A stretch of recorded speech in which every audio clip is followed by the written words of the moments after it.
You're listening to Scariff Bay Community Radio, and this is Around the Parishes, the programme where we go all over East Clare every week to find out what's happening in all the different areas. Today our focus is on O'Callaghan's Mills, and I'm delighted to be joined in studio by our correspondent there, Pat O'Brien. Pat, you're very welcome. Thanks, Jim. Pat, I suppose the GA activities on the field maybe have slowed down, but the action in the boardroom and in the meeting rooms is really taken off in O'Callaghan's Mills. Yeah, so it's the time of the year for AGM's, Jim, between hurling and camogie and handball and everything like that.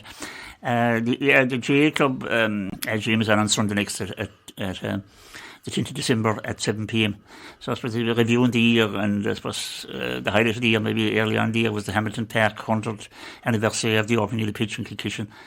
And I suppose we had the Clare Cup final in, and we were in it ourselves, and we won it. And we won it, that's what I was just going to say. Which was I suppose the highlight of that part of the year, and it was nice to get have a nice fine day and a big crowd, and maybe just celebrate the opening of the pitch. It's probably one of the oldest in the county, I'd say. Yes, it was. I mean, 1923. It was. It was. There weren't many pitches around then. No, it was tough times at the time as well. Like you would just have to have the Civil War and war of independence and all that kind of stuff. And many clubs they'd be in this field and that field, and they'd be borrowing fields from farmers. Yeah, so it was all farmers' fields before that. I'd say we could have gone back in history. You'd hear stories about maybe 10 different fields in the Mills. There was matches played in. Yes, between the Mills of Kilkishen and Outfield. I know. So we also got 50,000 there. We got good news there in the week, Jim. We got 50,000. We were approved for 50,000 for the car park and O'Callaghan's Mills pitch. The pitch is there now since we opened it in 08 and just there since it was 04. So the car park hasn't been done. It's just gravel. So we applied for early on the year there for funding through the CLAR programme, government funding programme, and we were awarded 50,000 there during the week for the drainage and levelling and tarmac of the whole area, and we'll say it'll marked out, and you'll put in wheelchair access bays and all that kind of stuff. Yeah, it's a great boon for the club to have two separate pitches, and both of good quality now, and this will further improve the pitch at O'Callaghan's Mills. Yes, it will improve the facilities, and I suppose it will help out with the handball part of it as well, and the church, if we have a big crowd for a funeral. Yes. Someplace to park. You can always park in at the back, and it's nice and clean, and it will be safe for people, actually. Yes. Also, I suppose we had two men there, captain and two different teams in two different countries. My own John was captain of Code of Sarsfield. They won the championship over in Toronto. Very good. And they defeated Clonagale Toronto in the final. It was the second year captain them there, so they beat the Piercy in the final last year. And they won the league there earlier in the year, so they have a couple of great years, and John is the captain of them there. I was just checking up on Toronto GA there recently, and there's a county board in Toronto since 1947, which is amazing. I was amazed to see back they set up the first county. Because you think New York would have, but to have a county board in Toronto. Well, I suppose there's been an Irish population, but of course it's probably not all Irish lads that are at hurling now. Yeah, but they have some great football teams, and I think they have about four. I think it's about 4 hurling teams. Yes. So, and they have camogie as well. The camogie and the hurling is played in the one finals are played in one day, and in the ladies football and the men's football are played another day as well. There's equality there then. Yeah. So it's just nice. James McMahon as well. James is a former senior club player with the Mills. He played senior, and then he after college he moved to Dublin, and he played with Scully Connell in Dublin for a good number of years. But he was to come back. He was moved back. He was to be moved back to Limerick, and he was going to come back and join the Mills club. But next thing anyway, he got a move again down to Cork. He got an appointment down in Cork. So he moved to Cork and he got married, and he's playing down there with Aaron's Own. He'd been ever matches of, we'll say, and son of Frank. So he was joined Aaron's Own. So he was captain of them last year, and they won the Junior Championship in Cork. So there's a junior and a junior premier in Cork. So they moved up to premier this year and they won the premier hurling. So they beat St. Catherine's in the final. So, good stuff. And the Camogie Club are also engaged in their end of year activities. Yeah, the Camogie Club recently as well. They had their AGM there recently as well, Jim. And I suppose they were happy enough to retain their senior status for another year. They had wins over the Bridge in the Market in the championship, and they lost out to Scariff and Heineken Limona in the other two games, so they're safe for the coming year. Yes, they were missing some players with. They were missing some players. I think there was a couple of them having babies, and there was a few more of them travelling. So they were happy enough to stay in the senior championship.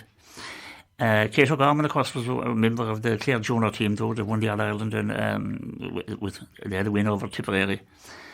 And they also won the Junior B Shield with a win over the Bridge. They had their AGM recently anyway and made up making plans for the coming year. Yes, good stuff. That's the handball as well. I mean, we've had a lot of handball over the last few weeks. Yeah, the handball club recently had their AGM as well, and they're supposed to have it earlier this year because the nationals were fixed for Clare on the weekend of November 25th and 26th, and both courts in O'Callaghan's Mills were in use. O'Callaghan's Mills and the court in Kilkishen, they were hosting games all day Saturday and Sunday. So you had a big clean up there with painting and improving the heating and catering and all that before the event. Yes.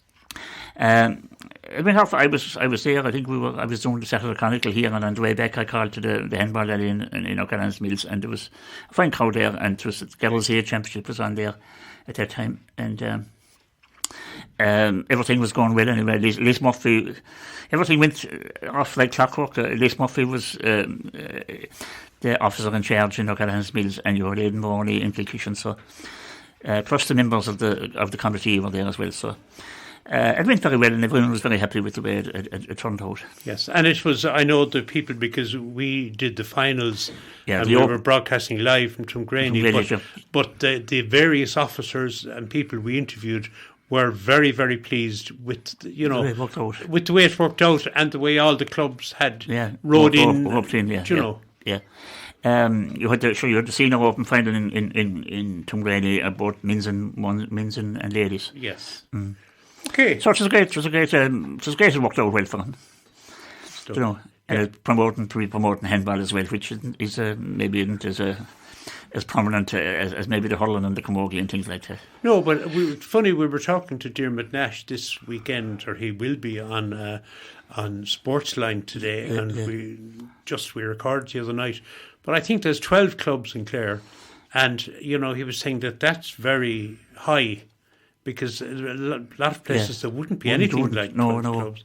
But I back there and I suppose you have to come in the county councillors back in the 80s there, 70s, late 70s, early 80s. Clare County Council were given grants for building alleys, and a lot of the alleys were built at time, and they availed of those grants. And I think there was around 12,000 at the time, which was substantial money. It would have been when you were building then. an alley at that time. So Kilkishen was built in the 70s, and our one was built in the 80s, and they got that grant was allocated to them. So Okay, that's Pat. There's a bus service linking O'Callaghan's Mills and Kilkishen with Ennis, I think.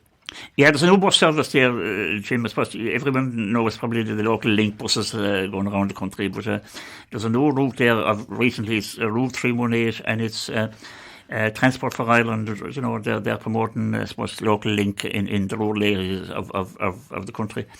And there's a new one it goes from Ennis, down by Quinn, and Kilkishen.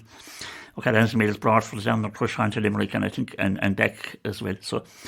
I think I'm not certain, but I think it might go. It goes a couple of times a day, if it doesn't go 3. Yes. But if anyone wanted to check it out, or maybe go travelling, they should check out with a TFI local link for details and times. And they probably have a website up for. Yes. For all the East Clare is well served with buses now. It is, yeah. I suppose.